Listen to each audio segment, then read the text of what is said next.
Olá, gente, tudo bem?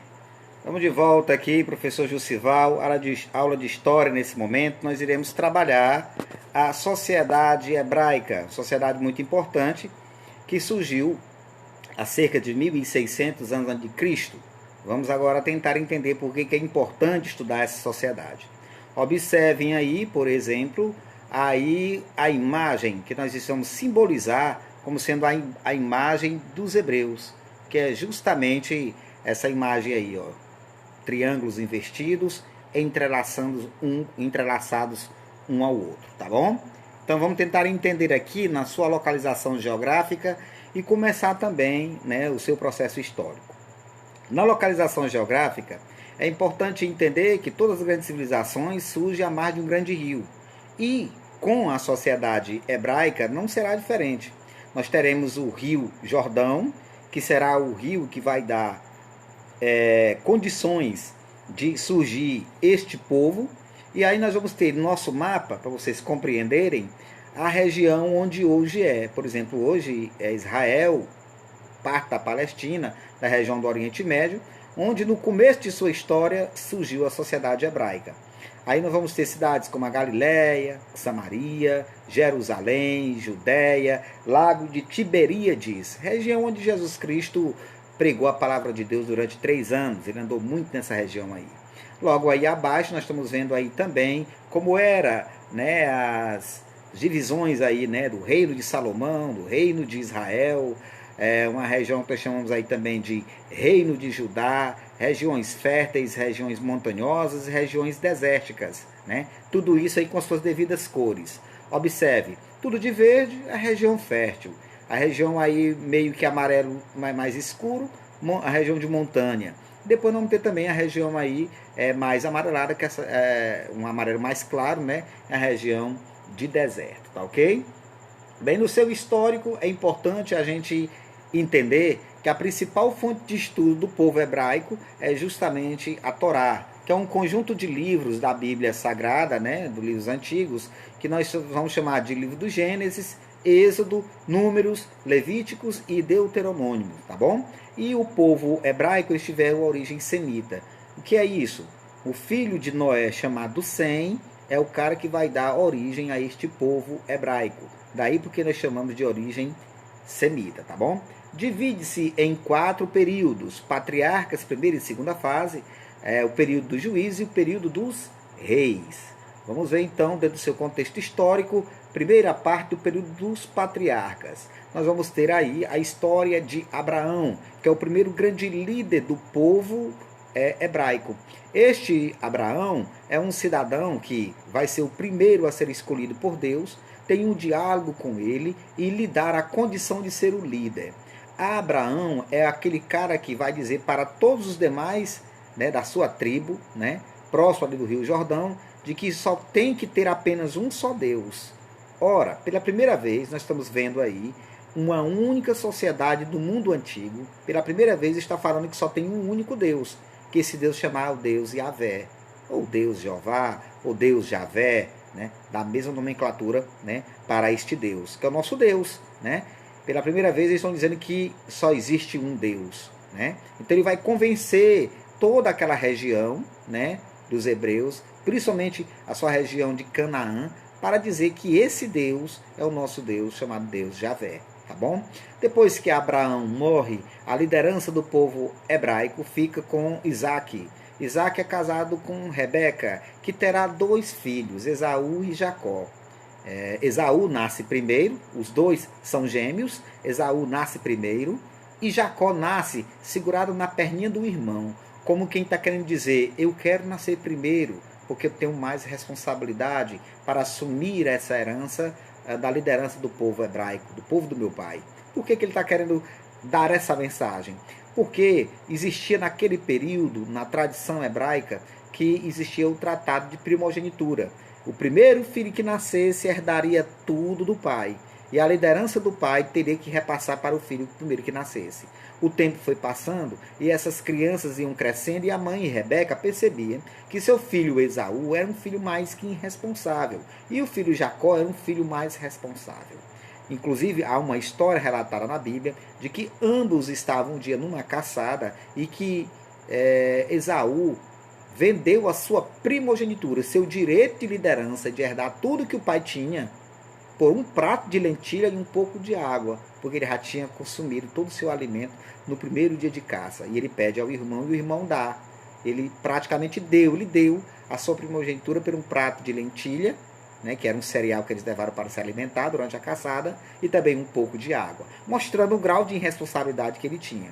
Chegando em casa, Jacó conta tudo para a mãe e a mãe fica por demais apreensiva. Aí Isaac, no final de sua vida, já cego, vai passar essa primogenitura para o seu filho. Ele acha que está passando a primogenitura para o seu filho Esaú. Só que Esaú, nesse momento, está no meio do mato, atrás de um carneiro, para poder matar e fazer um guisado para entregar para o pai. O pai disse que ia passar para o seu filho Esaú. Quando ele vai se retirar para o mato, a mãe, Rebeca, ouve e já está com o carneiro preparado. Coloca as vestes do irmão Esaú em Jacó e Jacó recebe no lugar do irmão o tratado de primogenitura diante de uma cerimônia perante a Deus. Ora, quando Esaú retorna, ele já viu seu irmão recebendo aquela investidura, né? Naquela cerimônia, e ele se sentiu traído pela mãe, e o pai não podia mais voltar atrás. Esaú vai embora e Jacó torna-se o líder do povo hebraico. Bem, depois que Jacó morre, né, vai ter 12 descendentes. Ele terá 12 filhos, né, casado com sua esposa, e desses 12 descendentes teremos 12 tribos. E nessas 12 tribos acontece a divisão deles. Nesse processo de divisão, eles então alguns irão migrar para o Egito, né? Esses que vão para o Egito, eles vão em busca de melhorar de vida, sobreviver. Afinal de contas, o rio Nilo era um rio que estava dando muita riqueza, então muitos deles vão iludidos para lá. Chegando lá, os coitados tornam-se escravos, né? Escravos. Bem, aí vem uma segunda fase do patriarcado, que nós vamos mostrar também a liderança de um cidadão chamado Moisés. É esse cidadão, que você já conhece a história dele, né? Eu já disse isso em outras aulas. Ele é um cara que vai ser encontrado às margens do rio Nilo, né?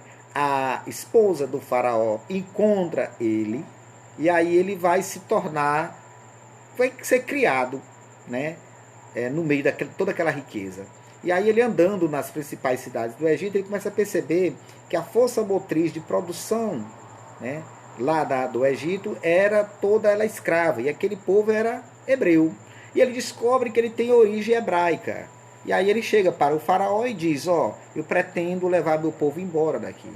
E aí o faraó não aceita, e vem aquela história, né, das pragas que assolaram o Egito, né? Vocês lembram lá da história, né? Praga do gafanhoto, né? O rio se transformou em sangue, a sombra da morte que chegou e levou o filho do faraó, até que o faraó se dá por vencido e diz: olha, o teu Deus é muito forte, então eu estou te liberando para tu levar seu povo de volta para a sua terra. E aí Moisés reconduz esse povo para Canaã. E é nesse contexto que mostra a história onde eles passaram 40 anos. Né? A Bíblia relata que Moisés passou 40 anos no deserto até chegar de volta à cidade de Canaã, né, com o seu povo. Nesse contexto também mostra Moisés abrindo o Mar Vermelho, chegando ao Monte Sinai e descendo com o Decálogo, que é aquela pedra, né, com os 10 mandamentos escritos ali de Deus, né? E aí Moisés não chega a ver esse povo chegar até Canaã de volta, porque ele morre antes do tempo. E aí quem vai reconduzir, chegar com esse povo nessa região, que agora já é chamada de Jericó, é um novo líder depois da morte de Moisés, que é um cidadão chamado Josué, tá bom?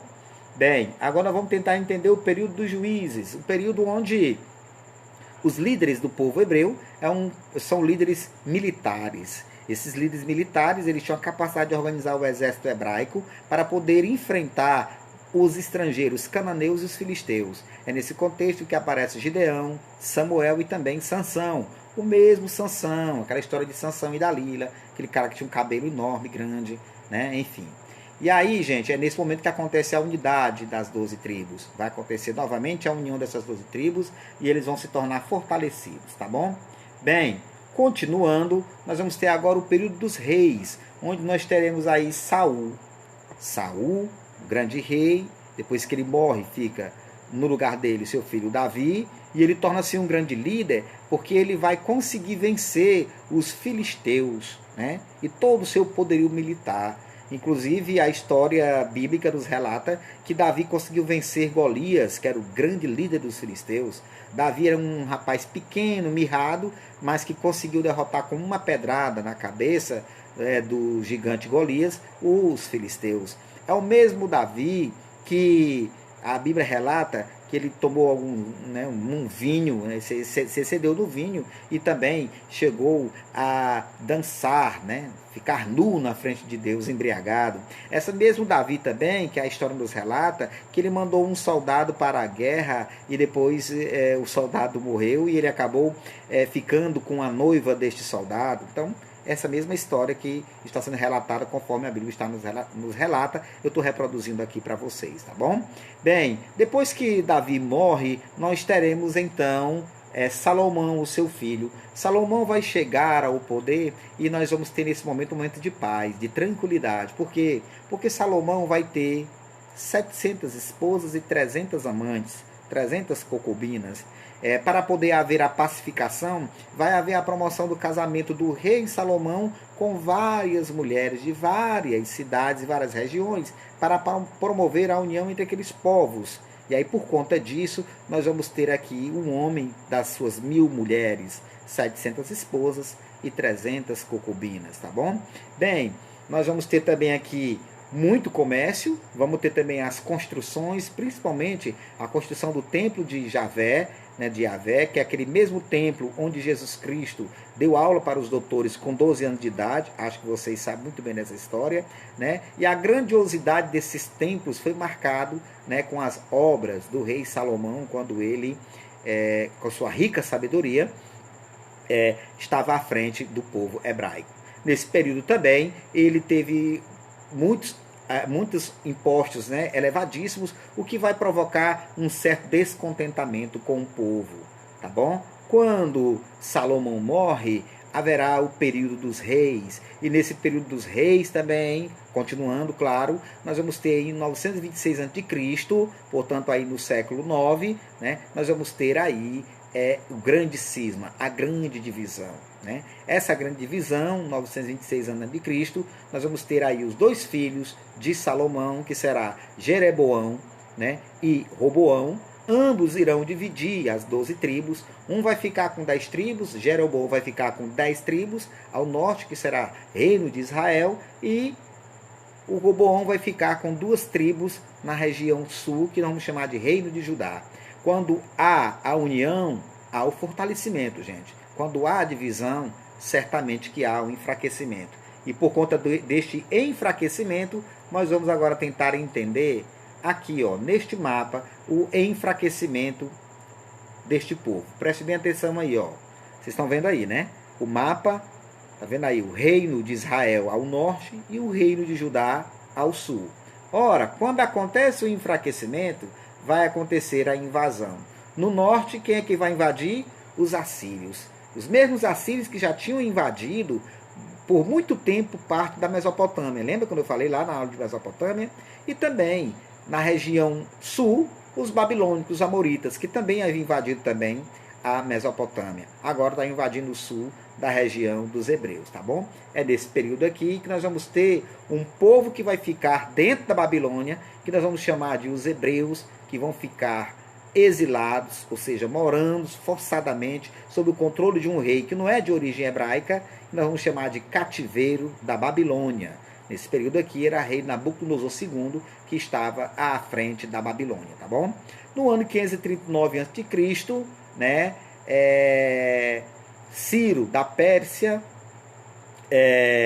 liberta, né, todos esse povo do cativeiro da Babilônia, e aí eles retornam, enfim, para a sua terra. Bem, no ano 70 depois de Cristo, eles vão ser expulsos novamente, dessa vez agora pelos romanos. Então vejam bem, acontece muito isso. Os hebreus, uma hora moravam em Canaã, aí foram para a região do Egito.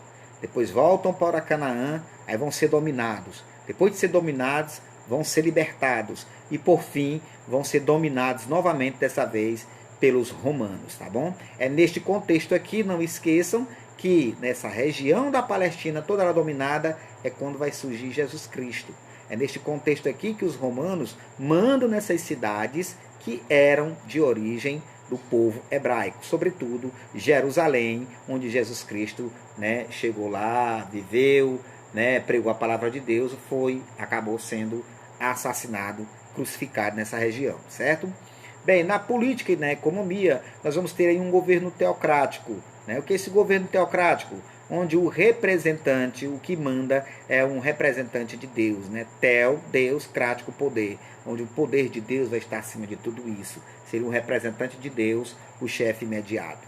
Na economia, no período dos patriarcas, eles eram um povo nômade, né? Principalmente no começo lá da história, com Isaac, com Abraão. E eles viviam praticamente do pastoreio. Que era isso? Era estar pastorando os animais, principalmente cabras, né, cabritos, ovelhas, enfim. E com a fixação na terra, eles começaram a tornar-se também comerciantes e agropecuaristas. Obviamente que a água do rio Jordão será utilizada também para a agricultura. E o sistema de trabalho, o modo de produção asiático, nós vamos chamar de servidão coletiva, que eu tanto já expliquei para vocês, tá bom? Bem, no legado cultural, o que ele nos deixou foi o monoteísmo, né? A crença em um só Deus, que serviu como base para 3 maiores religiões do mundo. O judaísmo, e atenção, vamos tentar entender quem são os judeus. Judeus é todo o povo hebreu que não crê que Jesus Cristo é o Messias, certo? Eles até hoje estão esperando um Messias para poder unir este povo. Eles acham que o Messias que virá será um Messias guerreiro, estilo Davi, tá bom? O cristianismo é a religião onde nós acreditamos em toda aquela história do Antigo Testamento, mas que veio um Messias também chamado Jesus Cristo para poder pagar parte dos nossos pecados. Então o nosso Messias, aquele cara que vai trazer a boa nova, o novo evangelho, já veio. Os judeus até hoje estão esperando. E por último nós temos o islamismo. O que é o islamismo? É a religião onde vai ter a tradição, o Islã, né? Onde nós teremos lá um Deus chamado Deus Alá, né? E eles também têm como base fundamental dos seus livros iniciais na sua Bíblia, né? Que eles têm lá, também os livros do Antigo Testamento, né? Como Gênesis, né? E outros livros do Antigo Testamento, certo? Então, o judaísmo, cristianismo e islamismo, essas 3 religiões, ela tem base no monoteísmo religioso hebraico, tá ok? Bem, como legado cultural, nós vamos ter também aí os Salmos de Davi, o Cântico dos Cânticos, o livro dos Provérbios, o livro da Sabedoria de Salomão, enfim, né? Tudo isso aí é como espécie de legado cultural. Continuando também, o legado cultural que nós temos também é o famoso Templo de Jerusalém. Olha aí, gente, esse templo. Olha a quantidade de gente que está aí na proximidade desse templo. Este templo já foi destruído várias vezes, já foi reconstruído várias vezes. É esse mesmo local onde Jesus Cristo dá aula para os doutores, tá bom? Agora, perceba que na imagem, lá no fundo, nós vamos ter aí também uma outra construção bem, né? Observa que é bem bonita mesmo, né? Onde nós temos um teto aí arredondado, né? Com ouro, né? Amarelo ouro. Isso aí, gente, é uma mesquita. Uma mesquita, né, do islamismo. Ou seja, a região de Jerusalém hoje é uma região que ela é multirreligiosa. Ela abraça o cristianismo, o judaísmo e também o islamismo, tá ok? Bem, por aqui nós ficamos. É importante vocês compreenderem que o maior legado cultural do povo hebraico é o monoteísmo religioso, certo? E espero ter feito alguns esclarecimentos para vocês em relação a essa civilização chamada os hebreus, tá bom? Em outra oportunidade a gente volta trazendo para vocês novas aulas e certamente o próximo vídeo será sobre os persas, tá bom? Um abraço, gente, e até a próxima.